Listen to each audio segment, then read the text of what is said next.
Hi, everybody. It's Dan Cirucci, and so happy we're able to do this chat. This is a chat that I've been wanting to do for quite some time with Frank Pallotta.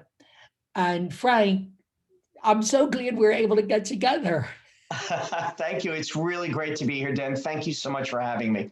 Well, it's my pleasure, and I do a regular TV show out of a studio in Cherry Hill, but that has been on hiatus since the COVID thing. Sure. So here we are on Zoom, which is almost as good as having Sure. you here live. And Frank, let's go back a year.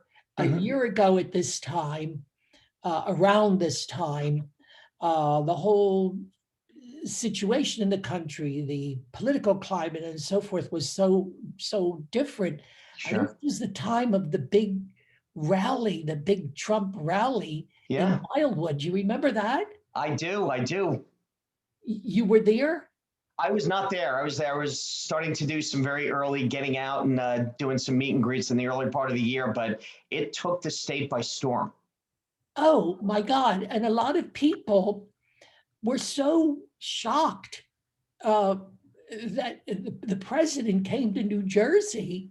Yeah. They were thinking, what is he? Is he really thinking he could carry New Jersey? But you've got Uh-huh. to put yourself back a year and think about what things were like then, huh? Yeah, oh, no, absolutely. And I do think people in his camp thought, especially after that rally, that again, if it was a normal year and he spent enough time here, I think New Jersey was a state back in January that we could have taken. A lot of people felt that way. Yeah. And of course, two of our friends, uh, Senator Joe Panaccio and Senator Mike Testa, he wasn't Hmm. a senator then, but he was, well, maybe he was elected already. He had just been elected, I I think believe. he had just been elected. Sure. Headed up the Trump campaign here in New Jersey. Yeah. And I have to Yeah. say, I like the sound of their names too, Panaccio. Panaccio and Testa. We're running out of vowels, Dan. So, Frank, you were born and raised in Queens in New York. Yep. And well, I have to. Oh, did you know the Trumps? Yes, you're from Trump country. I am from Trump country. I'm from Queens. He's from Queens. I've known about him for years, obviously, but funny coincidence. I grew up in Woodhaven, Queens, Uh huh. and Trump's father's first home, or his home that he spent most of his early time in, was in Woodhaven, Queens. I know the home. Oh, So before they became a big shot developer, he lived in Woodhaven. and it wasn't really a palatial home. No, no, not at all. No, his dad was a smart man and built a business that I don't think he had any thought that it would be as big as it was. But yeah, they had a really great home in Woodhaven, but it wasn't a palace. Okay, okay.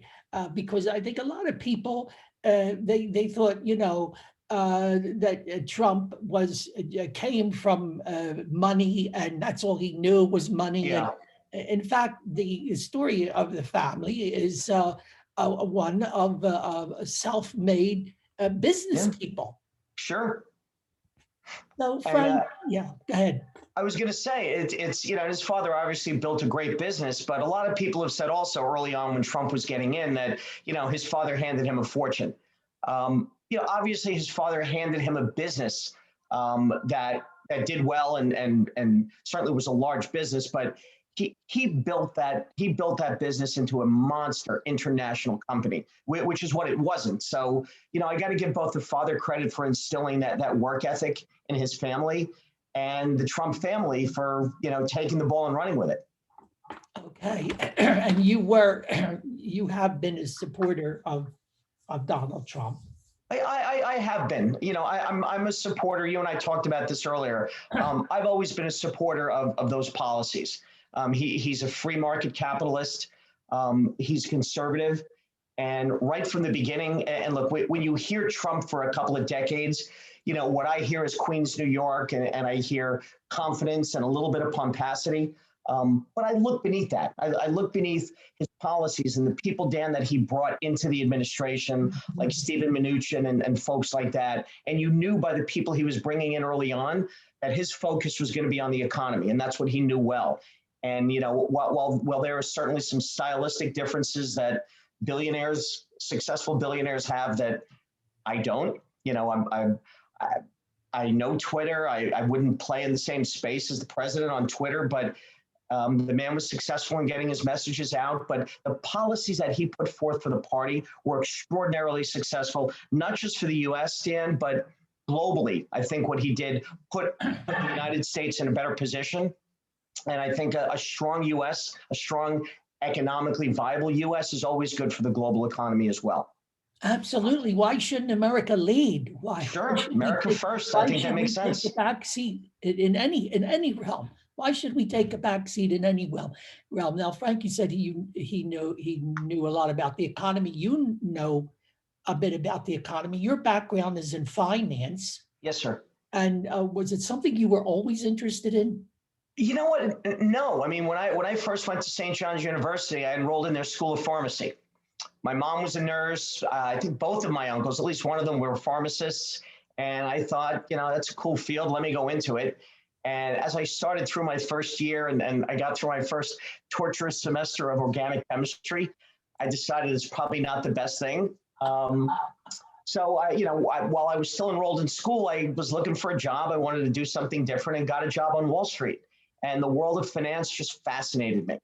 And I kind of grabbed hold and you know, there's very microeconomic factors that I find interesting. But what I really found interesting was how they sort of snowballed and how they affected the country and how they affected internationally. So it wasn't until I got my hands around it, Dan, that I really developed a love for finance and economics. Well, it must have been very exciting working on Wall Street. I'm sure it was hard work too, but it must have been very exciting. It was, and it was, you know, through the 80s, the wow. mid to late 80s and the early 90s. So I saw a lot of growth, a lot of regulation and deregulation. So it was fascinating, and I loved it. It was the best time I've ever had. Reagan. That was the age of Reagan. That's right. That's right. You know, somebody. One of my first jobs, I remember when he was shot. So yeah, he opened up the door to, I think, a lot of people and some of the policies that he put forth that. An America First policy, a strong America, again, is not just good for raising all boats in the U.S., but raising all boats across the globe. Yeah, that was March of '81, the assassination attempt. Yep. I do remember that vividly, yeah. Of course. Those of us who were Reaganites, and really the whole country, sure. Remembers that vividly. So you learned a lot. You got involved in, what was it, what I characterize it as, the mortgage and investment business? Yeah, I got involved in the mortgage industry, covering the mortgage industry in the mid 90s. Mm-hmm. I'd spent a number of years in different parts of Goldman Sachs. That's where I spent a lot of my time, not with Phil Murphy. Oh, or with John Corzine. You know what? I worked with John Corzine, and right. He was a great trader. And I don't know what they were feeding him down in Trenton, but you know, I think you know, when you look at Phil Murphy is the biggest sort of change from what anybody would think on Wall Street. You know, I looked at his budget, I hear what he has to say, and say what you will about Wall Street. The economics and the math seem to make sense to people. Math and science don't make sense to this guy. You know, you have two types of people on Wall Street: the people who believe and look to, like I said, the economics and the math and the finance, and they're slaves to the data and the numbers. Mm-hmm. Then you have people like Phil Murphy who just think whatever comes out of their mouth should be the truth simply because of who they are, or how much they made, or what they did, or where they worked. And he's the worst. Well, how was it that he was such a success on Wall Street? You know what? There's and a lot of people in Wall Street and industry will get this. Sometimes right place, right time. They needed a body to do something that he was willing to do. I think at the time it might have been traveling to Germany. And, you know, part of the deal, I got to give him credit that he wrote is, if I go there, then this is what I want in return. So I certainly don't begrudge somebody finding the right opportunity to do well for themselves or their family. But what you're supposed to do if you were brought up the right way. If you do well, and well is relative, Dan, you have to give something back. You and I talked a while ago on why I got involved in politics. You give something back. It's not a show off thing. And Phil Murphy, I don't understand what goes through his head, but you're right. There needs to be some understanding of how economics move industry, how it moves government, and there doesn't seem to be in his case. Well, he then became ambassador to Germany. And when he decided to run for governor of New Jersey, I said, well, wait a minute. He was with Goldman Sachs. He was born and raised in Massachusetts. He was ambassador to Germany. What the hell does he have to do with New Jersey? You know what? It was a check the box thing that I think he just, my view, let me see if I can do it. I don't think he thought he was going to do any good. But some people get bit by a bug to help, and other people get bit by a bug just to have that title. Well, I think he was one of these guys. He sprinkled a lot of money, though, Frank, in all the right places, including in many strategic county Democrat strongholds. Sure. Okay. Yeah. Well, you know what? Some people call Wall Street a dirty game, and I'll tell you, it wasn't until I got involved in politics that you see things like that, Dan, and you scratch your head and you say, that's why that happened. It's the sprinkling. Well, that's what we want to talk about because, Frank, sure, you retired, I put that in quotes, retired at a relatively young age. Mm-hmm. He was remarkably successful, everybody. He was remarkably successful. And I think that's great. And then you wanted to give something back and you decided to get involved in civic life, yeah, and in politics. You knew that this was a rough business. And in addition, sure, by the way, to being, I call politics showbiz for ugly people. Don't take this personally. But present Frank doesn't fit that category. He's very photogenic, as you can see. But in addition to being that, it's a rough business, right? Yeah, sure. And I guess you knew going in. Yeah, look, I never really back down from a challenge. The people, have said to me, and we talked about this, a job on Wall Street, that's great, that's great. Again, I was a kid from Queens, New York, who went to St. John's University. I was surrounded in the training program at Goldman Sachs by wonderful, wonderful people. Almost all Ivy League, almost all MBAs. And, I want to say I was a fish out of water, just looking at certain resumes. And I learned pretty early on, and I carried this through when I entered politics, was put your head down, work hard. That's what that's what my mother taught me.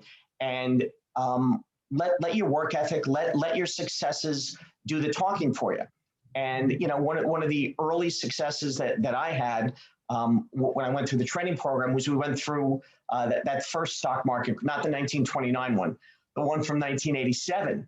And I was a kid and I looked at everything that was going on around me. And not only was it a good lesson in finance and economics, it was a good lesson in how to be a good person. There were people who were losing their livelihoods and losing their jobs. And you saw that. I saw that firsthand. And it woke me up to a couple of things, mostly be thankful for what you have. And I knew when I looked around that room and we were all in the same boat together. You had the born with the silver spoon and you had born with the wooden spoon. And I was always thankful for it. So when I had the opportunity, when I retired from the industry, I fortunately, Dan, found myself in an interim spot where it was another crisis. It was the financial crisis. Yes. And I had already left Morgan Stanley, and I went and helped out with a few friends that I knew down at the U.S. Treasury Department. Some people I knew from Goldman and Morgan Stanley were volunteering down there, including Neil Kashkari, I think, was down there at the time. Hank Paulson was there as well. Oh. And and wonderful people, but everybody came together, and we used everybody's expertise, both in the public and the private sector, to try and stave off what I think could have been the worst economic disaster our country had ever seen. So I really developed, Dan, an appreciation for taking a skill set that you have, taking the work ethic you have that your parents taught you, and applying what you know when you know, as long as it's for the greater good of the country and the people. This is And a that's what I story fell in love that with. hasn't been told. This is a story that hasn't been told because the media depicted all of these people as just a bunch of greedy bastards who Sure, were sure. fleecing the country. I mean, there you Look, go, a bunch of greedy exactly right. And bastards. Josh Gottheimer just loved telling that story. He loved telling story that I fleeced elderly people and veterans out of millions. Never, that was never my job, never what I did. I never covered those people. I was institutional sales. But, Josh's background, Josh worked for a while, in addition to being, in government forever and being a speechwriter for the Clintons, he worked for a firm called Burson Marsteller, which is an international public relations firm that Right. specializes in covering or being employed by the worst dictators the world has ever known around the country. And they are masters. And he was the number 2 person there at the spin. That's what they do. They figure out where they want to go, and then they determine what that spin needs to be in order to get there. For an example, 3 days after the September 11th attacks, Saudi Arabia, because all of the pilots were from Saudi Arabia, hired Burson Marsteller to help with their public image. So, when you're in a pandemic, and you're limited in where and how you can get out, you control the media, and you're able to develop stories like that. Dan, they made fun of our Italian heritage. I became every Italian mobster in the world because he took pictures and put them out on the internet, darkening everyone's faces. So that's the game they play, and that's not what I've done in my life. And Frank is talking about his race against Congressman Josh Gottheimer. Sure. In this last go round, this last election in November. Mm-hmm. And Frank, you're just for the viewers, you ran in a district that goes across the top of the state of New Jersey. Yes. From east to west. It's a very horizontal district, and it encompasses 4 counties: Bergen County, Sussex County, Warren County, and Passaic County. Parts yes. of 4 counties, right? Right.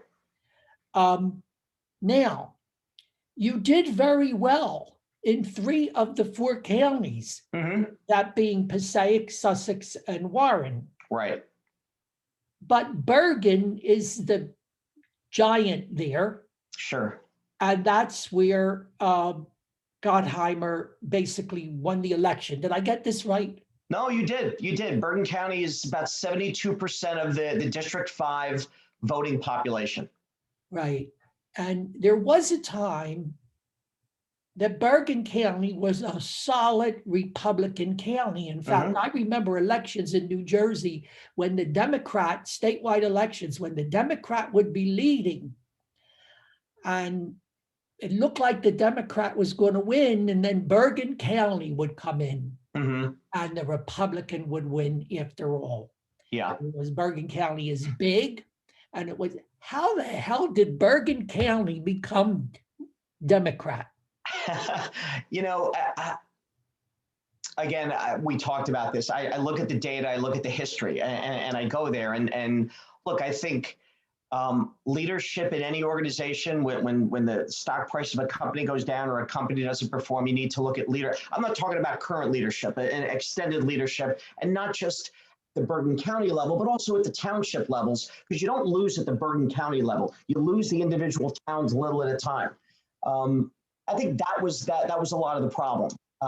And what we really didn't have, that I think Sussex does a really good job of doing, is making sure that when you win, you work the very next day for the next election and you start it. And, Sussex is famous. We talk about, Sussex always wins. They always win. They're always red. It takes hard work. It really does. And when they win a race by 10 points, they look around and they go, Jesus, we should have won by 15. And they make sure that the next Democrat that runs thinks twice about running. because that 15-point loss might jump to a 20-point loss. And we need to, all is not lost, Dan, here. We've gotten, the Bergen County Republican Organization and some of the towns in southern or southeast Bergen County that are typically those strongholds. The Bergen County Republican Organization has done a pretty good job the last 2 cycles in getting good local races. We still haven't won much at the county level recently, but we held it at the congressional level for 84 years or 82 years, give or take.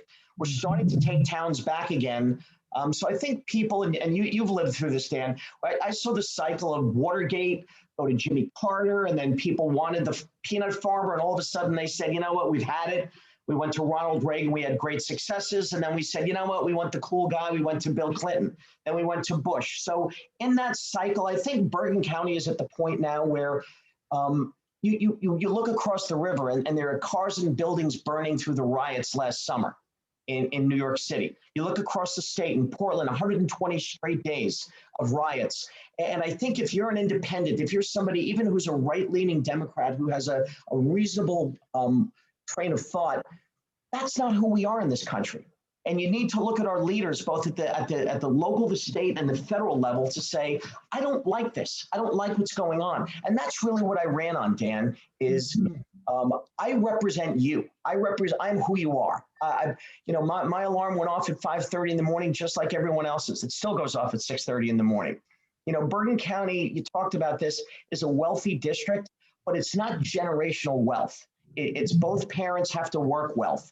It's, you've got a mortgage and you've got student loans wealth. So it's the wealth that I think is the heart and soul of this country. To pull yourself up by your bootstraps, get your butt out of bed and go to work wealth. And I think something, that's something that Frank, you're one of 5 children? Yeah. You grew up in a family with a strong work ethic. Your mother was a nurse, I believe. Yeah, Mom was a nurse. Your father worked as an officer on bridges and tunnels. Yeah. So this is really in your DNA, huh?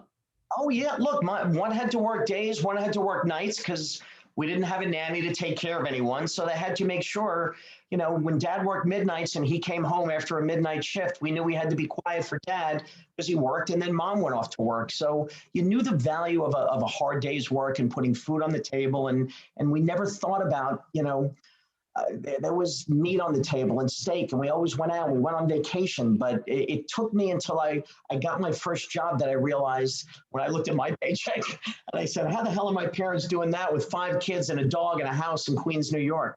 So I grew up appreciating that, Dan. So you've always been interested in sports too. You're a sports fan. Yeah. I see the New York Yankees thing in your window there. I see you're a Yankees fan.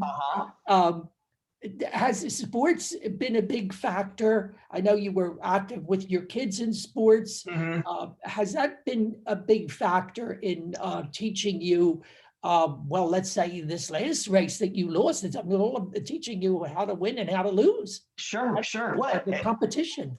It is competition. And as long as I'm doing this, I'm doing it for a few years now. That's the first time I was ever asked that question.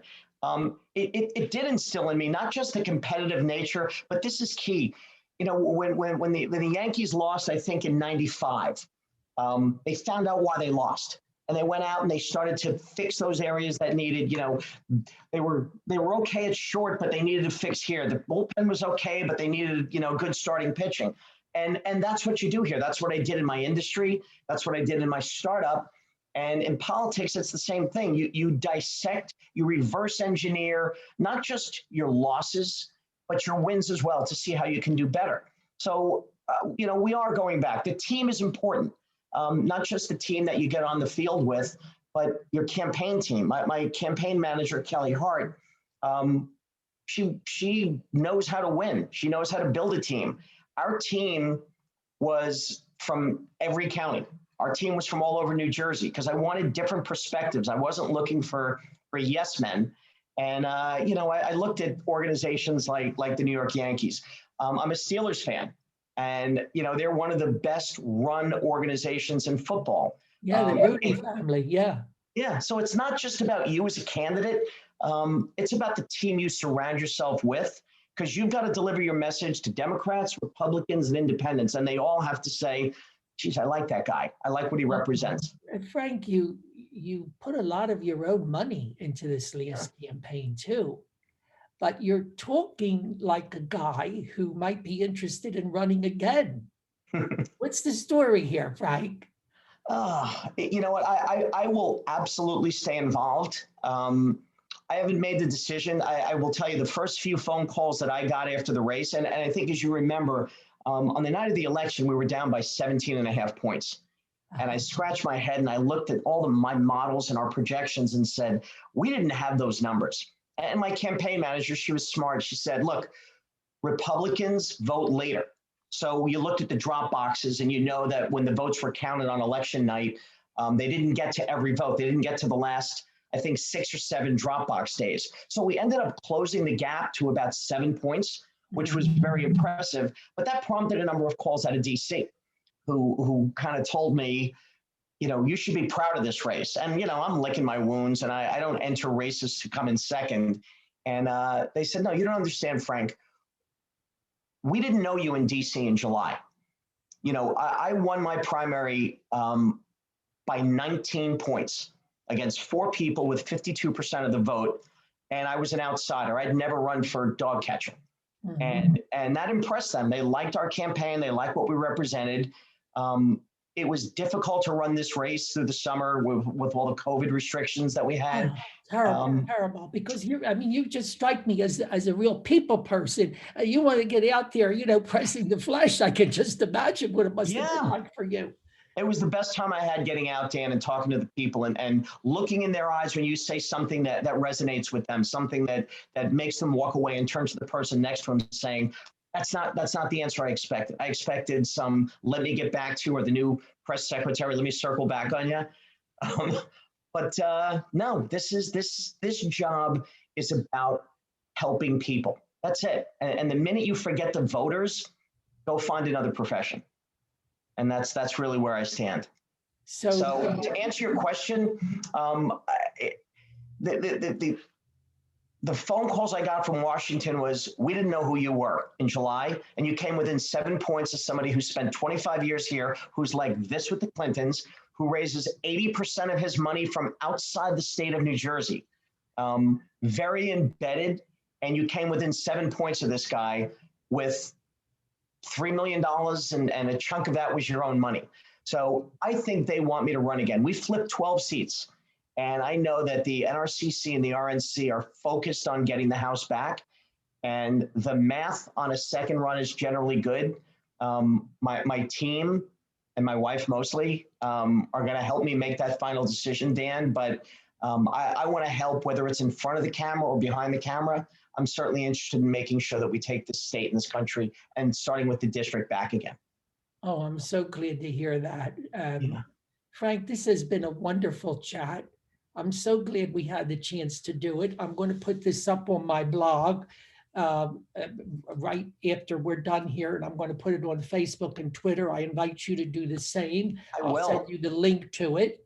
And I hope that a lot of people see it. I hope you share it with people so that I know a lot of people up there in your district know you already. Yeah. But I think the whole state ought to know you better, because I think you're a tremendous, tremendous asset to the Republican Party. No question about it. And thank you. We're going into a very, very important year when we hope to elect our presumptive nominee, Jack Ciattarelli, as the next governor of New Jersey. I think we're united on that, aren't we? We are absolutely. I am Team Jack. I think he's a great individual. You know, like me, I think he also grew up with strong family values, good middle class values. But his resume plays perfectly into what we need in this state right now. He's a fighter. His background is about numbers and a budget. 2 things that this governor knows nothing about. So to answer your question, Dan, I am all Team Jack. I think he's terrific.